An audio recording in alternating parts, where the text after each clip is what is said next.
Oke guys, welcome back to DB News Channel. Jadi kali ini kita akan membawakan berita-berita viral ya seputar Konoha tercinta. Oke, langsung aja nggak pakai lama, langsung kita menuju ke video yang pertama.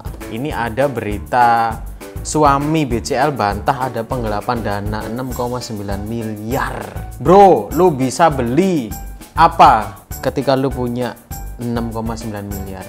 Kalau gue sih pengen beli ROG ya kan. ROG belinya di DB Klik. Wah anjay, sekalian promosi. Oke, 6,9 miliar. Kita tonton videonya langsung. Kasus dugaan penggelapan yang menyeret nama suami artis Bunga Citra Lestari, Tiko Aryawardana, terus bergulir. Pihak Tiko membantah adanya penggelapan dana dan meminta polisi melakukan gelar perkara terbuka di Polda Metro Jaya. Melalui kuasa hukumnya, pihak Tiko membantah penggelapan dana senilai 6,9 miliar rupiah. Nah, tadi ini kan tampil kecil ya fotonya ya. Gua pikir tuh selos guys, sama-sama bald headnya ya kan, bald head, kepala gundul. Yang dituduhkan kepada kliennya. Menurut kuasa hukum Tiko, hubungan antara pelapor dan terlapor saat itu adalah sebagai suami istri yang membuat sebuah perusahaan bersama. Seharusnya kasus ini diselesaikan terlebih dahulu dalam rapat umum pemegang saham dan tidak dibawa ke ranah pidana. Untuk itu, pihak Tiko mengajukan dilakukan gelar perkara secara terbuka oleh Polda Metro Jaya. Bagaimana sudah jadi public figure. Jadi harusnya itu menurut pihaknya mereka harusnya itu nggak langsung dibawa ke ranah hukum karena kita diskusikan dengan pemegang saham dulu, seperti itu harusnya. Tetapi ini langsung dibawa ke ranah hukum gitu guys. Ini persoalan perusahaan, persoalan yang belum tuntas antara mantan suami dan mantan istri karena bikin perusahaan bersama ya. Kemudian mantan istri dan mantan suami. Berarti mereka bikin perusahaan bersama dulunya, terus pisah. Nah, sekarang diperkarakan kayak gitu loh guys. Yang dibawa ke ranah seolah-olah ini adalah kasus penipuan penggelapan personal. Ya, kami tembuskan ke Barreskrim untuk minta gelar perkara terbuka. Ya, kita gelar perkara terbuka itu apa? Minta proses ini karena sudah diketahui oleh publik, ya. Kita menjadi konsumsi publik, jadi kita minta juga pengawasannya dari rekan-rekan media kok. Jadi pihak jadi pihak mantan suaminya BCL dengan kuasa hukumnya atau pengacaranya itu membantah kalau ada penggelapan dana kayak gitu. Jadi ini tuh sebenarnya masalah internal perusahaan mereka sebenarnya. Cuma ini terlalu mungkin bocor ya ke publik gitu sehingga diangkatlah masalah ini ke publik terus diproses hukum seperti itu guys. Ya semoga segera dapat titik terangnya lah ya. Kita lanjut ke berita kedua. Kominfo bakal blokir X atau Twitter jika tetap bandel izinkan konten pornografi. Bukannya dari dulu ya. Kayaknya para suhu-suhu ini kayaknya kalau lagi nyari konten asupan ya, konten asupan nyarinya kemana? Ke Twitter awalnya ya kan. Yang viral-viral itu pasti ada di Twitter. Nah sekarang ganti X. Apakah ini konspirasi? Anjay, kita cek beritanya. Pornografi di dunia digital diatur dan dilarang berdasarkan UITE. Bila X atau Twitter melanggar aturan terkait pornografi sesuai PP 71/2019, Kominfo bisa mengambil tindakan dari teguran, take down konten sampai penutupan akses. Berarti pertama teguran dulu guys, terus di take down kontennya, di take down sampai ditutup tuh X-nya atau Twitternya. Ini berdasarkan pernyataan dari Usman Kansong, Dirjen Informasi dan Komunikasi Publik Kominfo. Kominfo memiliki mekanisme pencegahan dengan mesin AIS untuk menyaring konten negatif termasuk konten pornografi. Sebelumnya, X mengizinkan pengguna untuk berbagi konten dewasa. Emang dari dulu nggak sih? Dengan beberapa syarat. Konten pornografi tidak boleh ditempatkan di spot yang mudah dilihat.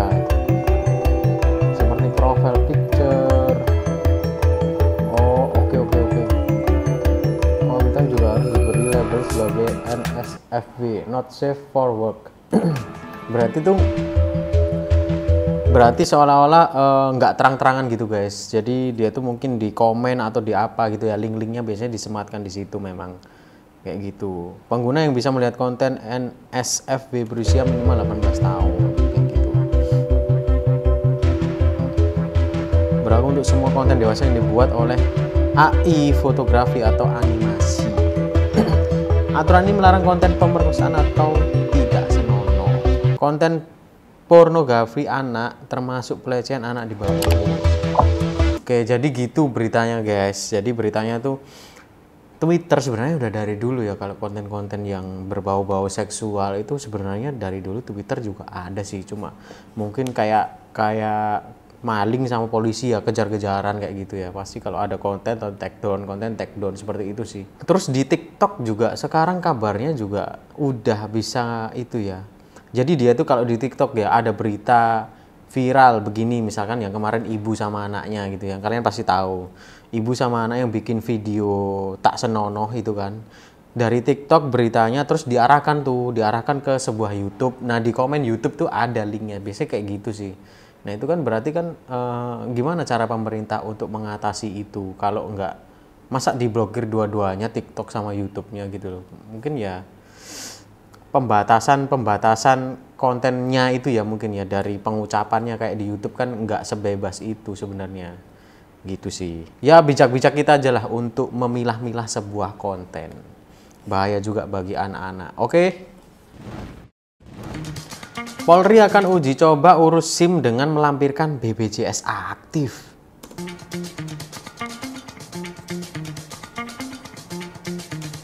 Untuk pastikan tidak ada hambatan dalam pembuatan SIM, kepolisian uji coba ini akan dilakukan 1 Juli sampai 30 September 2024 di 7 provinsi guys.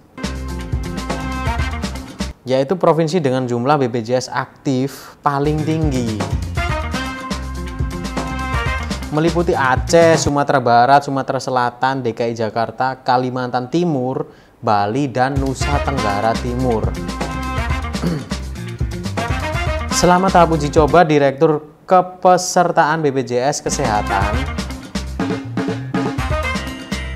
juga akan menyiapkan petugas untuk sosialisasi. Aturan ini adalah tindak lanjut dari instruksi Presiden Joko Widodo tentang optimalisasi program jaminan sosial kesehatan nasional untuk meningkatkan konsep prinsip gotong royong. Jadi kalau sekarang ya berarti urus SIM itu harus lampirkan BPJS kesehatan aktif. Apakah tes kesehatannya masih berlaku? Biasanya kan kalau bikin SIM kan harus tes kesehatan dulu, tes mata, kayak gitu-gitu ya kan guys. Jadi mungkin ya masih berlaku memang, cuma ini harus melampirkan BPJS kesehatan kayak gitu. Jadi apakah tambah ribet? Ya itu tergantung dari diri kita masing-masing ya. Coba komen di bawah ya guys ya. Apakah keputusan ini menurut kalian itu bijak, membuat tambah ribet atau seperti apa? Coba komen di bawah.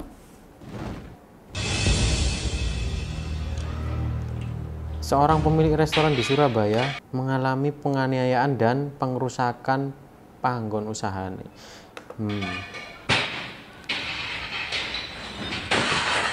Dalam video itu, kenapa ini guys? Atau Ameng juga mengalami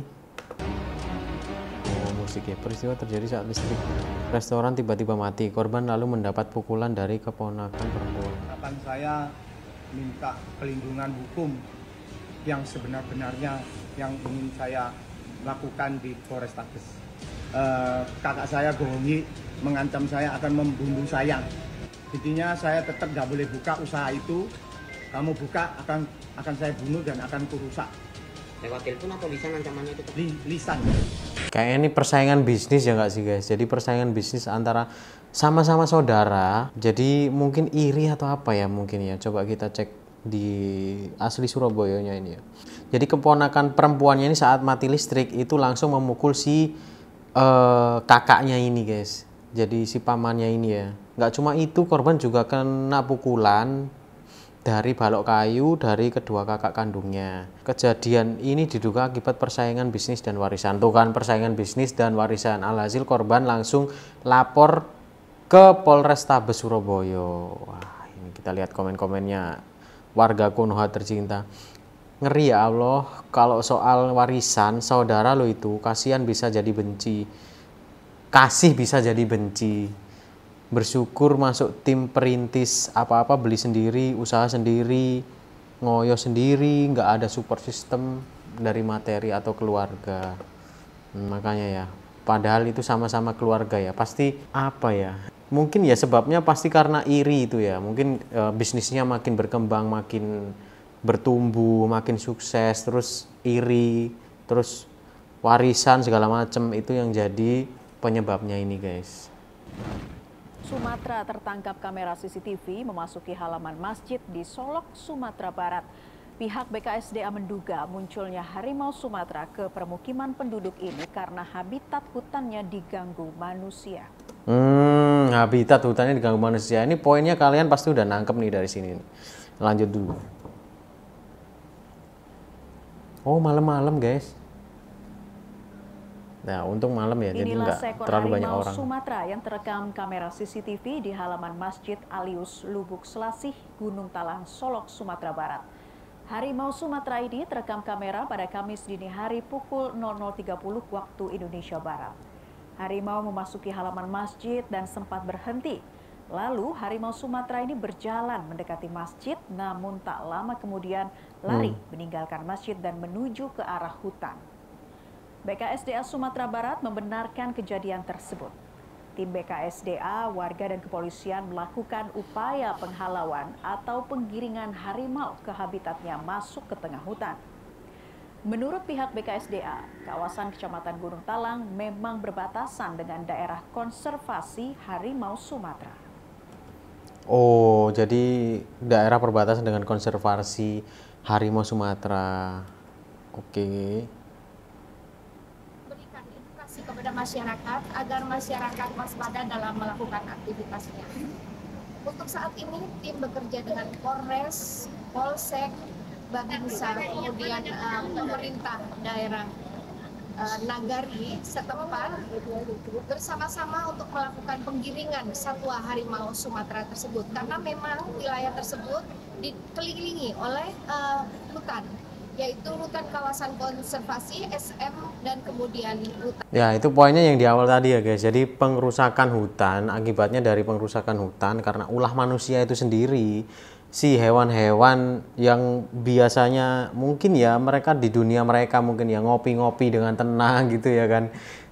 Santai-santai sambil rebahan gitu, jadi nggak enak, nggak nyaman gitu loh. Jadi mereka ya turun gunung akhirnya gitu, ibaratnya gitu. Akhirnya ya masuk ke pemukiman warga kayak gitu guys. Jadi salahnya salah siapa ya? Salah manusia itu sendiri. Makanya buat kita semua, himbauan buat kita semua supaya menjaga alam di sekitar kita ini, masing-masing dari diri kita masing-masing. Gitu ya guys. Thank you udah nonton konten DB News kali ini. Aku harap kalian juga berikan like, komen, dan subscribe channel ini supaya kita bisa terus memberikan informasi-informasi terviral, terkini, dan terupdate buat kalian semua warga Konoha tercinta. Oke? See you on the next video. Bye-bye.